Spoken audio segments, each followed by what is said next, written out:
Olá, muito bem-vindos ao Ilha de Cultura, o programa cultural da revista Cruzoé. Nesta edição do programa, a gente vai conversar com o escritor e roteirista Rafael Montes. Rafael, como você está? Olá, tudo bem? Tudo Obrigado bem. pelo convite, um prazer estar aqui batendo papo. Obrigado você por ter topado fazer o programa com a gente. O Rafael, ele é, enfim, um dos mais bem-sucedidos autores de uma leva aí que está desbravando uma literatura policial, às vezes faz umas incursões no terror também, e você também já migrou, né, Rafael, da literatura pura para o vídeo. Você é um dos coautores da série Bom Dia, Verônica, e agora você está lançando um livro que vai virar, quer dizer, que já virou filme também, né? É um tie-in simultâneo, imediato, né? Que é o livro que você está lançando agora no comecinho de março, Uma Família Feliz. O filme ele é estrelado, né, pela Grazi Massaferri e pelo Reinaldo Gianecchini. Então, Rafael, eu me lembro que muitos anos atrás, o Zé Paulo Paes, um tradutor super importante, já morreu, né? Mas foi um tradutor muito importante, um ensaísta também muito importante no Brasil. Ele reclamava que o Brasil nunca tinha criado uma literatura de entretenimento ou uma literatura de gêneros, né? E ele falava que isso era muito ruim, porque esses dois tipos de literatura, além de terem a sua qualidade intrínseca, né, eram eles que ajudavam as pessoas a gostar de ler, a se acostumar a manter o hábito da leitura, né? Você já começou por nessa trilha, né? Você, em algum momento, porque eu sou de uma geração um pouco mais velha que você, eu tinha vintão quando você nasceu. Você tem 33, eu tenho 53. E eu me lembro que na minha época realmente não existia literatura policial, não existia literatura de gênero quase no Brasil, e tinha um ambiente meio opressivo, assim, né? Em relação à seriedade da literatura. Você se sentiu pressionado? Você se sentiu incomodado em algum momento quando você estava começando, pelo fato de estar começando justamente pelo policial, ao invés de tentar escrever o grande romance brasileiro pós Guimarães Rosa? É uma ótima pergunta e, na verdade, são questões, tudo isso que você levantou são questões sobre as quais eu reflito e comento com alguma frequência e por um tempo escrevi coluna no Jornal Globo e tratei desse assunto, porque a chamada, né, digamos, a academia, os críticos literários, criticam e comentam a literatura dita alta literatura. Então você teria uma literatura de entretenimento que seria descartável e que por isso não merece atenção. O que é essa literatura de entretenimento? Em geral, são livros que bebem de gêneros claros, então policial, terror, ficção científica, e também são livros que têm, além do próprio texto, tem uma força na história, na narrativa, né? Ou seja, você tem viradas, tem surpresas, ou seja, você tem elementos que talvez sejam mais próprios e comuns de se falar no cinema ou na televisão.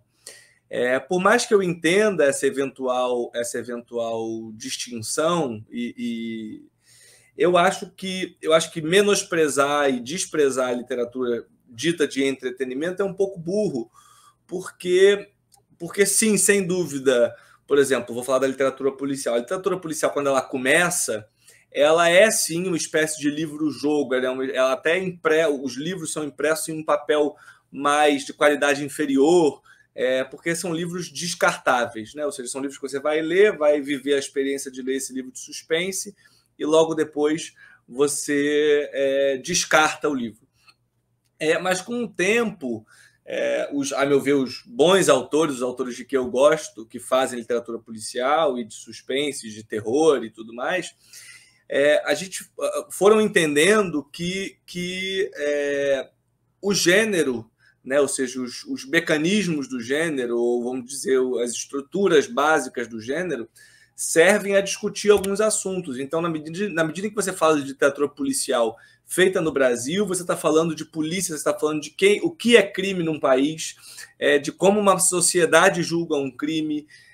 Então, você consegue, através da chave do gênero, discutir elementos sociais, você consegue fazer política, você consegue provocar o leitor em pensamentos, né, em pensamentos econômicos ou de diferenças sociais, e você consegue também explorar a mente humana, que, a meu ver, é uma das grandes delícias da boa literatura.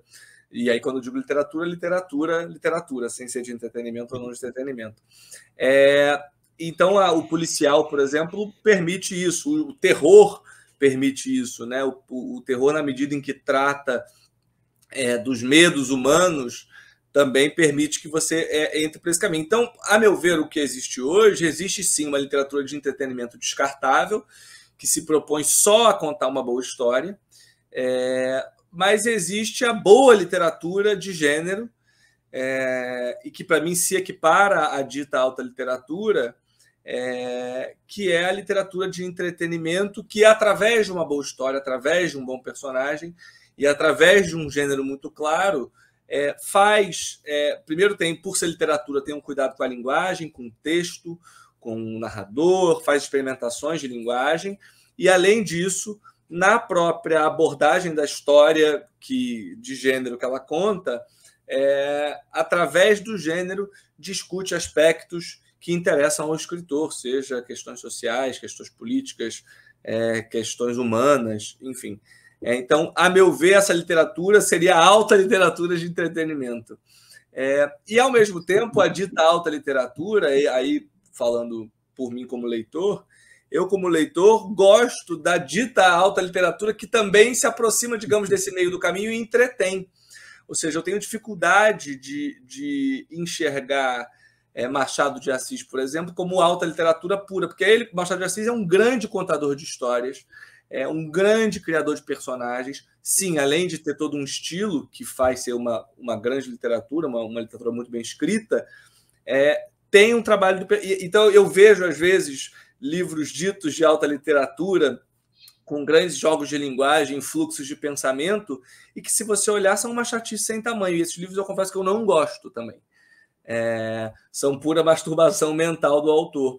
Então, eu confesso que eu evito os extremos, seja a literatura de entretenimento, que não tem qualquer qualidade literária, seja a grande e alta literatura, que não tem qualquer narrativa, é mais uma experiência, um experimento do próprio escritor escrevendo sozinho ali para si mesmo, para o próprio umbigo. O Zé Paulo Paes, que era um cara muito... Ele não era ligado à faculdade, universidade, nem nada disso, mas era um cara muito refinado, traduzia do alemão, traduzia do grego antigo, traduzia de tudo. E ele estava reclamando justamente isso. Ele sentia falta dessa literatura no Brasil. Ele dizia que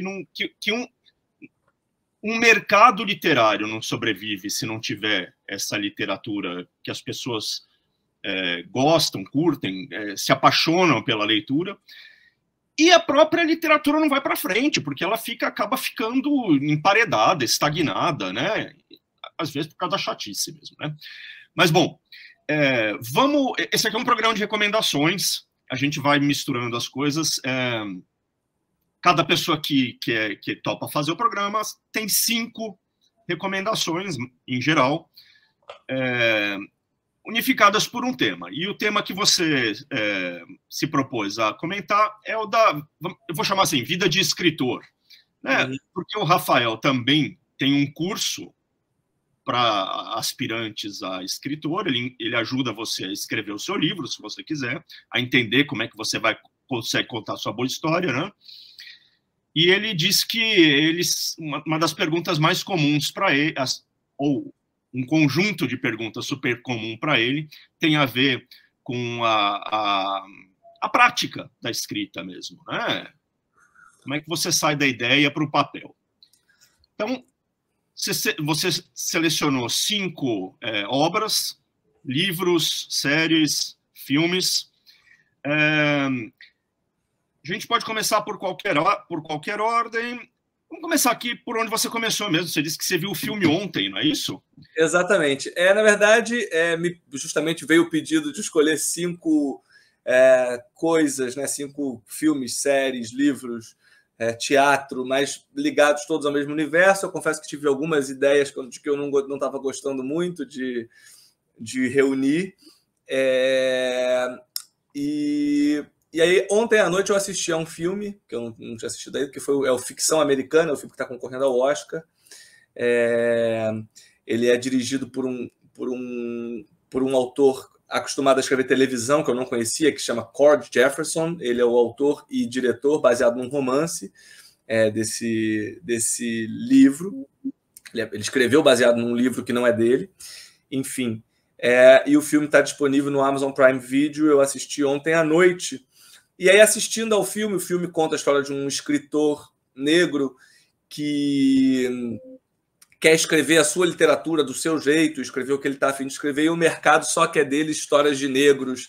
E aí ele brinca que ele só querem negros sofrendo, negros escravos, negros matando, negros morrendo, e ele quer escrever sobre brancos, ele quer escrever sobre outras coisas, ele não quer escrever o que se espera dele, vamos dizer. E, ao mesmo tempo, tem uma escritora negra fazendo muito sucesso, falando todos esses clichês que a gente tem visto aí, que corresponde ao real mesmo, né? De escritores que estão indo numa espécie de onda em que a qualidade literária não é tão importante quanto a sua vivência, a experiência e o lugar de fala e tal. Então, o filme, de uma maneira muito interessante e provocativa, discute alguns desses aspectos. E aí, tendo visto esse filme, eu falei, eu vou falar então de histórias que tratam do universo do escritor, porque existe toda uma mística, Carlos, do universo do escritor, né? Assim, ou seja, aproxima-se muito o escritor de quase de um ser divino que espera a inspiração chegar e tal, e eu busco desmistificar isso. Para mim, o trabalho do escritor é um trabalho como qualquer outro trabalho, como é um trabalho de um jornalista, de um médico, de um advogado. E até, aproveitando que você mencionou o curso, eu tenho esse curso Escreva o Seu Romance, e é um curso em que eu falo muito isso. Assim, eu não ensino ninguém a escrever um livro, porque é impossível você ensinar alguém a escrever um livro, mas o ofício do escritor, o escritor tem à sua disposição, assim como um cirurgião tem ferramentas e tem instrumentos cirúrgicos para fazer uma cirurgia, assim como o advogado tem os códigos e as leis para trabalhar, o escritor tem à sua disposição ferramentas para contar uma história. Sejam ela o narrador, o ponto de vista, a própria estrutura de frases, parágrafos e etc. E aí, esse curso, a meu ver, a minha função é mais apresentar. Você tem isso aqui à sua disposição, use como quiser. E eu acho importante que o escritor conheça essas ferramentas para usá-las ou não, e para romper ou não. Mas eu não acredito nesse escritor que escreve da inspiração e não precisa aprender nada, já nasci sabendo tudo e tal. Nunca acreditei. E, enfim, então, por isso eu selecionei algumas histórias que tratam do universo do escritor, sejam coisas, e a meu ver, cada uma delas de algum modo aborda um aspecto interessante do processo de escrita. E esse Ficção Americana, eu achei um filme muito potente, eu realmente achei muito bom, indico que assistam, porque é um filme que, assim, sem dúvida, de maneira nenhuma, eu ou o filme queremos desmerecer questões que, felizmente, hoje em dia são importantes, de sim, lugar de fala, e de sim, que novas vozes tenham oportunidade de contar suas histórias. Isso é essencial, e nem eu e nem o filme pretendem ser contra isso, mas, sem dúvida, eu tenho a impressão, e o filme eu acho que também trata um pouco daí, como passa a ter uma coisa assim, o que se espera que você faça. Então, se você é um autor gay, espera-se que você escreva romances gays. E você pode não querer. A literatura ainda é o espaço, e eu espero que continue a ser, da liberdade absoluta, em que você pode contar o que você quiser, como você quiser, e vestindo o personagem que você quiser. Até nesse sentido, Uma Família Feliz, que é esse livro que eu estou lançando, ele é escrito por uma protagonista, ele é em primeira pessoa de uma protagonista mulher. Então, sou eu escrevendo como uma mulher grávida. isso me traz responsabilidade. Eu tive que pesquisar, eu fiz muita consultoria, conversei com muitas amigas, pedi que muitas mulheres lessem e tal. Ou seja, sem dúvida, o escritor hoje tem uma responsabilidade pelo que ele escreve. Você não pode achar que sabe porque você não sabe. Eu, como homem, jamais vou ter a experiência de uma mulher. Mas isso não me impede de escrever. Essa que é a questão. E eu acho que esse ficção americana toca de uma maneira muito interessante e inteligente nesse lugar de quem pode escrever o quê. E a resposta é: todo mundo pode escrever tudo. Você não engravidou para escrever o livro, né? Exatamente, eu não engravidei para escrever o livro, mas eu acredito sim que o escritor pode... ele tem a liberdade de vestir corpos e mentes que não são os seus, assim como eu também escrevi sobre um psicopata e eu quero crer que eu não sou um psicopata.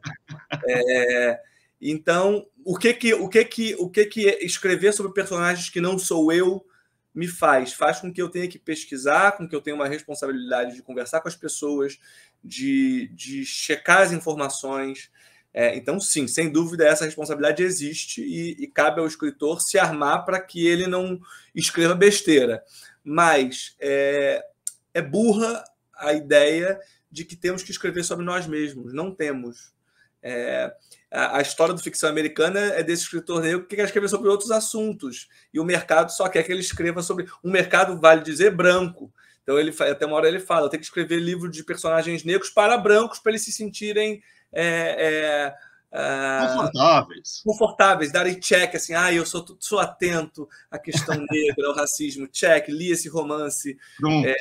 Pronto. Mas não querem ver história. E posso dizer, por exemplo, eu como homem gay, eu não quero ver histórias de gay saindo do armário. Eu não estou em mais saco para isso. Eu quero ver a história de gay roubando banco. Mas você já sentiu em algum momento pressão para escrever de um determinado ponto de vista ou encarnando um certo personagem político, vamos dizer assim? Sem dúvida, eu não tenho a menor dúvida de que causa certo incômodo, ainda mais nos dias de hoje, é isso. Por exemplo, é um livro escrito por um homem, de uma protagonista mulher, da cabeça dessa mulher. Não tenho dúvida de que é uma questão para muita gente e, honestamente, faço porque acho que é importante fazer e acho que tem a liberdade para fazer, e quem não acha, que venha discutir. Muito bom. Então, vamos lá. American Fiction está disponível na Prime Video, certo? E eu estava verificando, também é um romance que foi muito elogiado, de um autor chamado Paul Everett, chama Erasure. Eu acredito que não está disponível ainda em tradução no Brasil, mas se alguém aí que está assistindo puder ler em inglês, fica a dica também. Exatamente. Vamos passar, então, para a sua segunda recomendação. Aí é uma obra mais clássica, vamos dizer assim, mais conhecida, que já teve adaptação, e também está numa peça de teatro no palco agora, que é o... Misery, que é o nome em inglês, né, do livro do Stephen King. A adaptação cinematográfica se chama Louca Obsessão, e a peça também de teatro se chama Misery, e é um livro clássico do Stephen King, né, que é um dos mestres do terror. Quis colocar essa história porque, além de ser do Stephen King, que é um autor que eu gosto muito, é um livro, é uma história que brinca com essa ideia de para quem o escritor escreve, né? Ou seja, o escritor escreve para si mesmo ou escreve para os leitores. Na história, uma fã, que se diz a fã número 1 desse escritor, sequestra o escritor para que ele altere a história e faça exatamente do jeito que ela quer. Então, essa ideia a meu ver, é um livro que, em algum aspecto, traz esse lado de para quem se escreve. Se escreve para si mesmo, se escreve para o outro, e que outro é esse. Enfim, então, por isso eu gosto muito dessa história, é uma das minhas histórias favoritas, sem dúvida. E o Misery, falando do meu processo, o meu trabalho, eu escrevo muito... Eu não acredito que eu saiba o que o público quer. Na verdade, eu sequer acho que o público sabe o que ele quer. Então, eu não acho que você tem que escrever pensando no que vai dar certo, pensando no que vai funcionar. O que eu acredito é que o escritor tem uma espécie de antena e percebe assuntos. Por exemplo, Uma Família Feliz é um livro que trata muito de maternidade é um livro que trata de depressão pós-parto, é um livro que trata se chama Uma Família Feliz, ou seja, trata desse mundo de aparências, dessa ideia de perfeição, de família perfeita.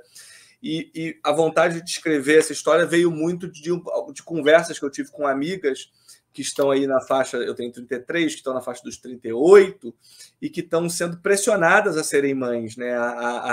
Que me confessam que as pessoas perguntam, pessoas da própria família, e você vai ficar para titia, e você não quer ser mãe, já está na idade. Então, essa pressão de largar a carreira para se dedicar à maternidade. Outras amigas que largaram as carreiras ou diminuíram o ritmo da carreira para se dedicar à maternidade e não viveram esse paraíso. Uma amiga minha me contou, por exemplo, que ela falou: Rafa, você imagina a pressão que é você ir para uma sala de parto e você sabe que todo mundo, a sua mãe, as suas tias, as suas amigas, todo mundo diz: a sala de parto é o grande momento da sua vida, você vai ficar emocionada, a sua conexão vai ser imediata, quando você olhar aquela criaturazinha, a sua vida vai mudar, e ela foi para a sala de parto com essa pressão, e quando olhou o bebê, a primeira coisa que ela teve vontade de fazer foi vomitar. Então, e isso está no livro, entrou essa sensação. Então, é um livro muito sobre essas várias pressões. E eu escrevi porque eu senti que era um assunto que estava no ar e que me interessava. Claro que, como a gente já disse aqui, eu não sou mulher, nunca engravidei, mas há outros aspectos dos quais eu também participo. Eu também estou nessa sociedade, eu também, de algum modo, participo dos julgamentos, escuto as pessoas julgando, então me interessa e me afeta, e por isso eu quis escrever o livro. E aí, então, acho que o Misery traz esse aspecto de para quem você escreve. Eu, quando escrevo para o leitor chato que eu mesmo sou. E o Misery é um livro sobre um rapto, né? O escritor está lá forçado a conviver, com a perna quebrada pela enfermeira, doida. E você também tem uma história de rapto, né? Sim, Dias Perfeitos. Dias Perfeitos, né? No plural. De alguma maneira, a leitura do Misery interferiu ou ajudou na escrita do seu livro, ou não teve nada a ver? Na verdade, eu li Misery nessa época, quando eu fui escrever essa história, que é uma história de um sujeito que se apaixona por uma menina e decide sequestrá-la. Eu decidi ler e assistir a todas as histórias de sequestro que existiam, as principais, claro. E aí eu assisti ao filme Louca Obsessão, li o livro Misery, assisti ao filme Atami, do Almodóvar, li O Colecionador, do John Fawkes, enfim, fui lendo tudo que havia sobre histórias de rapto, até para entender se eu tinha algo a dizer que não tinha sido dito ainda. E quando encontrei o que eu acredito que Dias Perfeitos tem de único, que é diferente de todos esses, foi aí que eu escrevi o livro. Muito bom. Vamos passar para a sua terceira recomendação, que é um escritor que todo mundo conhece sem conhecer, né? Exatamente. Que é o Ira Levin. Ele é o cara que fez O Bebê de Rosemary, ele é o cara que fez As Esposas de Stepford, ele é o cara que fez Os Meninos do Brasil. Algum desses filmes... Vale dizer, todos esses livros são livraços, todos, sem exceção. São ótimos. Exatamente. Agora, você recomenda uma peça dele, uma peça que fez um sucesso gigante na época que foi lançada. Tem adaptação cinematográfica também. Ah, é? Eu não sabia. Tem sim, com aquele ator, quer ver? Aliás, tem mais de uma, mas deixa eu achar aqui. É com o Michael Caine. Que é o mesmo cara do Misery. É o escritor do Misery. Não é? Não. O do Misery, o escritor, é parecido, mas não é. Quer ver? É Caine também, não é? O do Misery é o James Caan. Ah, pronto. Tinha um C no... É o Michael Caine, que é do... O filme se chama Armadilha Mortal. O filme não é tão bom, não, mas o texto da peça é realmente muito interessante. É um filme do Sidney Lumet, com Michael Caine e Christopher Reeve. Perfeito. Chama-se, em inglês, Death Trap, né? Exatamente. E que é um embate maluco ali entre dois escritores que chega um certo momento, você descobre que não é exatamente um embate, mas depois talvez vire um embate de novo. Começa como um jogo entre dois escritores, um mais velho e um mais novo. O mais velho convida o mais novo à casa dele, são dois escritores de mistério, de suspense, e ele propõe um jogo ao longo da noite, e a coisa vai ficando um pouco mais violenta. Você depois descobre que um deles teve caso com a esposa do outro, e a coisa vai crescendo aí. Eu quis trazer essa dica. Primeiro, que é uma história que eu gosto muito. O filme é divertido, mas não é ótimo, mas é bom. O texto é muito bom. É feito para o teatro, né? Enfim, então é uma coisa que realmente funciona melhor no teatro. Mas o que é interessante é mostrar esse aspecto do que se acredita, né, que o escritor de policial vive a vida pensando em crimes. As pessoas muito me perguntam, como é que é a sua cabeça? Você só escreve histórias assustadoras e com crimes e violência, e como é que é para você e tal. E aí esse livro e essa história brinca um pouco com esse clichê. Então, o escritor, para se vingar do outro, bola todo um plano absolutamente mirabolante, típico de um escritor policial. Então, a meu ver, é uma coisa que brinca mais com esse clichê do que, na verdade, corresponde à realidade. Porque a cabeça do escritor, na verdade, não é assim, né? Ou seja, eu, pelo menos, não sou uma pessoa que pensa o tempo inteiro em crimes e violência e coisa e tal. Uma vez, muitos anos atrás também, eu estou naquela fase da vida que tudo parece que faz muitos anos atrás. Né? É um horror isso. Mas, enfim, eu entrevistei o Martin Amis, escritor super bacana. Também tem um filme baseado num livro dele, que está concorrendo ao Oscar agora, é o Zona de Interesse, né? Interesse, do Glazer, Isso.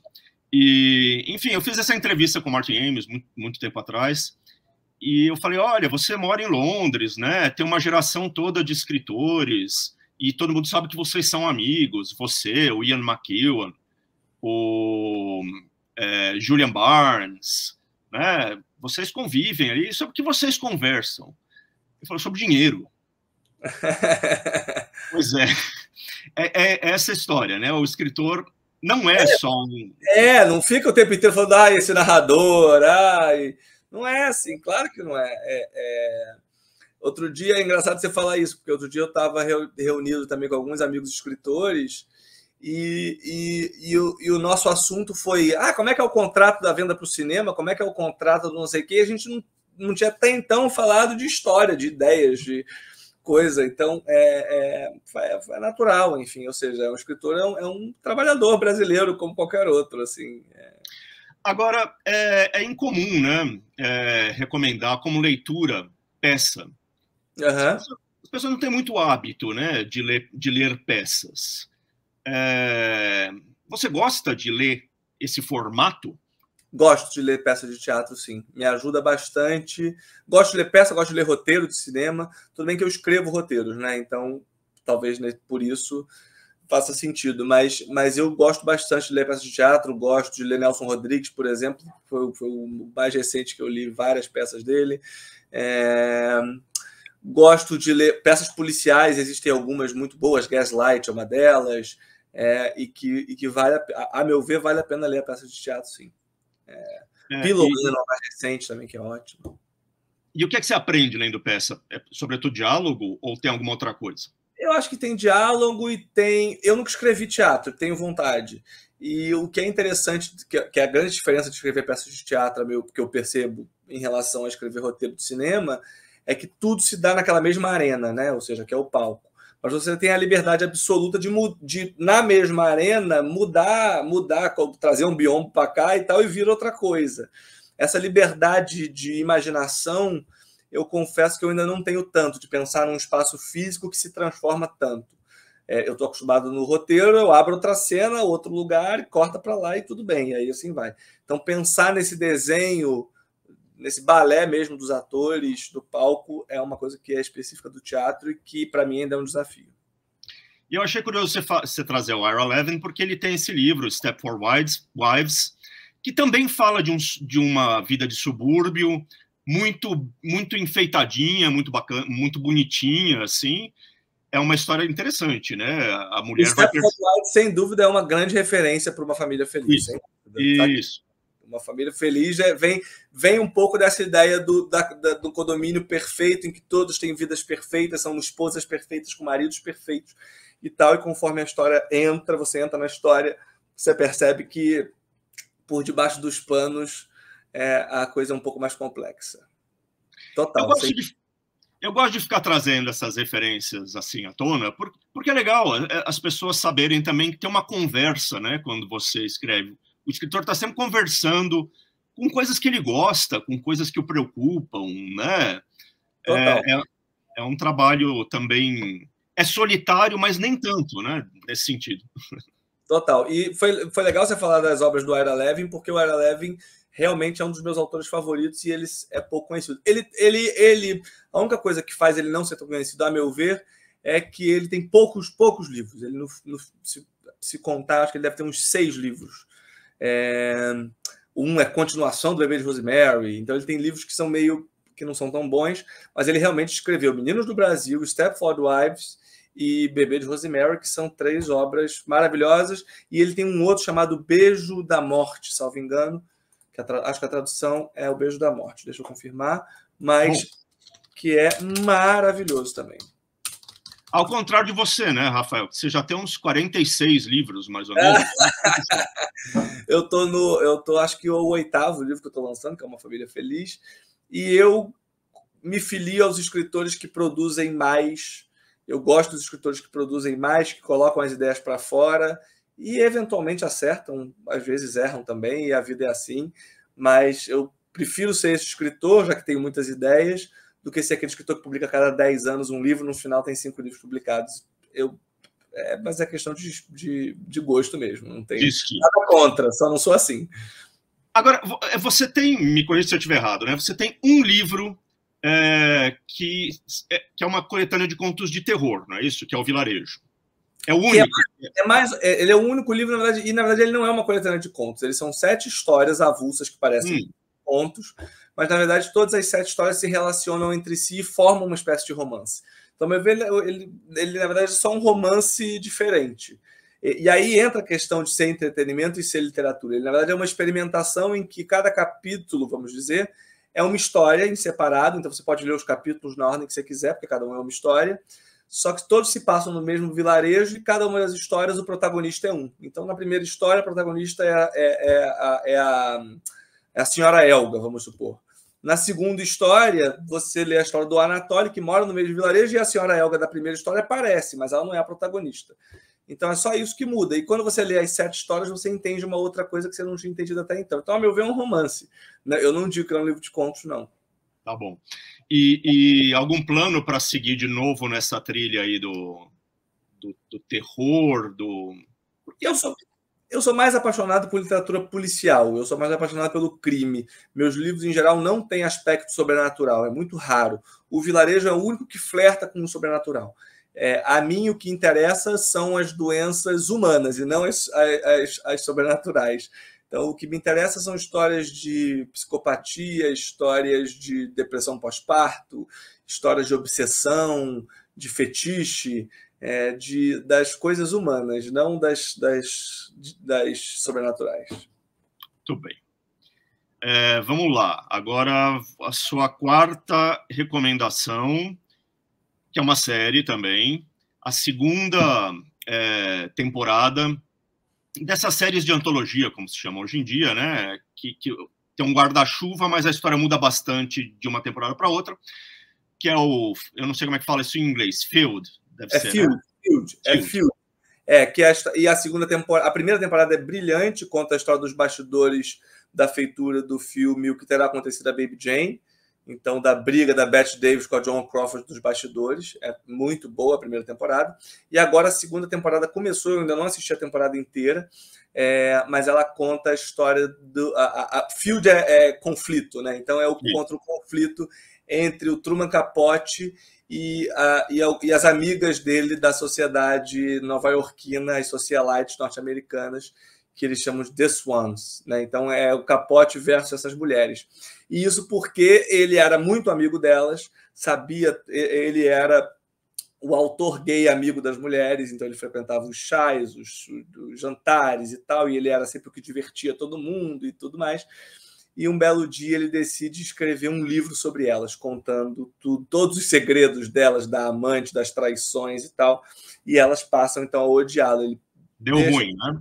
Ele deixa de ser o bibelô delas e passa a ser o pária dessa sociedade norte-americana, dessa high society norte-americana. Eu achei muito legal a série, o que eu vi até agora, não acabei de ver, como já disse, mas para mim, porque traz esse lugar do que o escritor pega da vida, da vida real.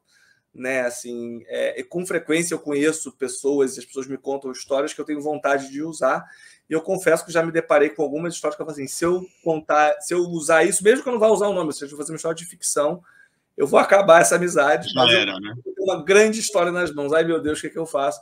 Eu confesso que, por enquanto, eu escolhi não contar as histórias. Mas o Capote foi lá e contou, enfim, e a carreira dele ruiu, pelo menos as Não pegou amizades. bem, né?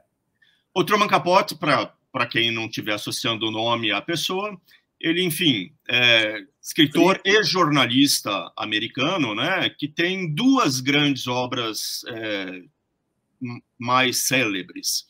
Uma é o Bonequinha de Luxo, o filme teve origem num livro dele, que é o Breakfast at Tiffany's, né? Uhum. E o outro é o A Sangue Frio, que é uma grande narrativa sobre um crime real. Ele, enfim, foi lá, entrevistou por várias vezes, praticamente ficou amigo do assassino. Os assassinos, né? Exato. Assassino e socialite tem alguma coisa a ver? São parentes ou não? Talvez. Eu já tratei um pouco disso num romance chamado Jantar Secreto, em que a High Society carioca faz jantares secretos de carne humana, porque para determinada classe social não faz mais sentido comer carnes exóticas e raras da Amazônia. Há que se comer pobre, né? Então, é uma história de rico comendo pobre, literalmente. Essa ideia do High Society, você acha que ainda existe aí no Rio de Janeiro? Nesse sentido que existia claramente no meio do século passado, tanto nos Estados Unidos como no próprio Rio, em São Paulo? Sem dúvida ainda existe uma corte em São Paulo, no Rio de Janeiro. O Rio de Janeiro ainda é uma corte até um pouco cafona, porque em algum lugar é uma alta sociedade pouco falida de sobrenomes, né? Assim, posso dizer porque eu conheço algumas dessas pessoas que são meus amigos que conversam sobre a cafonice disso tudo. Então, sim, existe, sem dúvida. Tá bom. Levem para casa. Existe uma conexão entre assassinos e alta sociedade. Jamais esqueçam disso.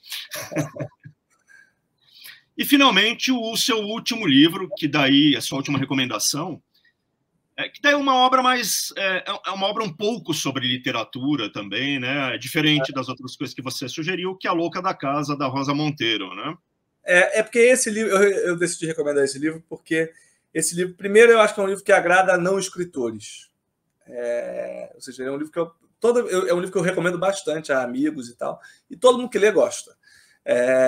E, a meu ver, é o livro que melhor explica o mistério que é o processo criativo. Ou seja, ela, ao longo dos capítulos, contando episódios de publicação de livros específicos ou de histórias que ela enfrentou e de como a vida dela se mistura à literatura dela e tal. Ela, que é uma grande autora espanhola, a meu ver, consegue, em alguns momentos, chegar perto de... É o único livro, na verdade, que eu li que, em alguns momentos, eu li e falo assim, caraca, é assim que acontece comigo também. Mas justamente porque ela não tenta definir, ela justamente reconhece o mistério que é tudo isso. E são capítulos deliciosos, são meio capítulos avulsos, são quase crônicas cada capítulo. E é muito bom, realmente vale a pena ler. A Louca da Casa é um livraço. E também tem esse aspecto, né, de que desmitifica um pouco os escritores, né? Ela mostra o lado, a revista, o lado malandro, o lado picareta de escritores que são pessoas, né? Claro, acima de tudo, antes de tudo, pessoas, né? Então é um livro que eu realmente acho muito, muito interessante, assim. Porque é isso, o processo criar... Cada um dos meus livros eu escrevi de um jeito. Então, eu posso aqui chegar dando regras, falando, eu preciso ter o título. Quando eu tenho o título, eu escrevo a história. Tá bom, mas teve livro que eu escrevi com o título, quando chegou no final, eu mudei o título. Então, acontece.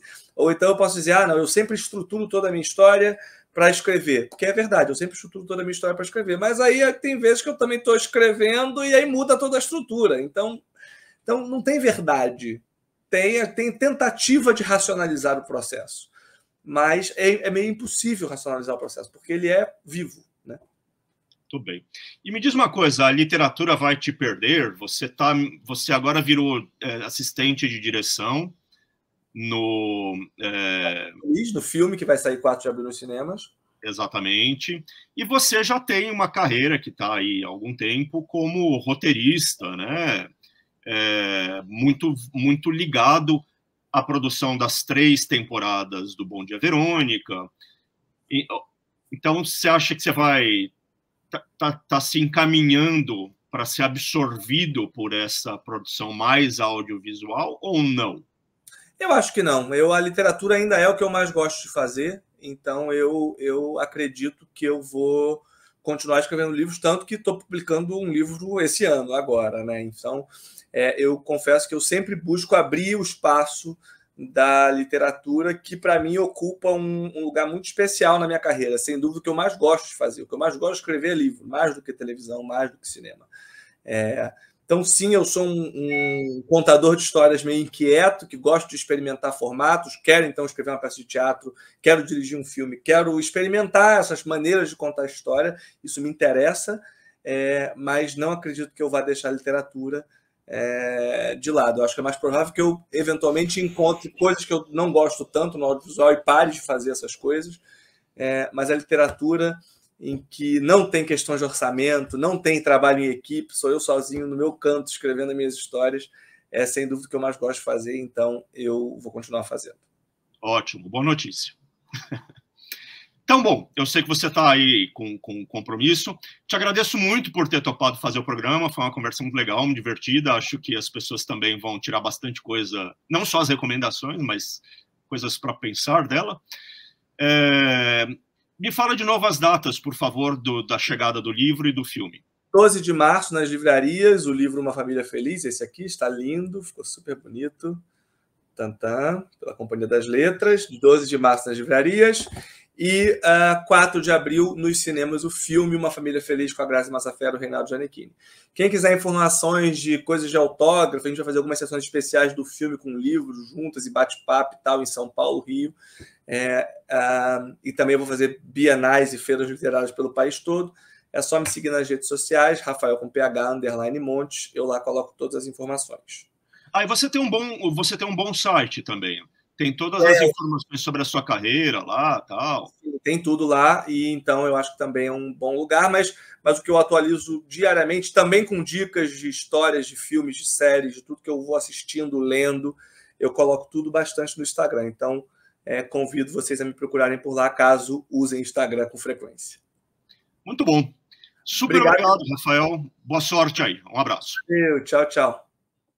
Muito bem, o Ilha de Cultura dessa semana, então, conversou com o escritor e roteirista Rafael Montes, que já tem obras bem conhecidas aqui no Brasil, é um escritor jovem, autor jovem, mas que tem um sucesso bem grande na nossa cena brasileira. Inclusive, já teve várias das suas coisas traduzidas fora do Brasil.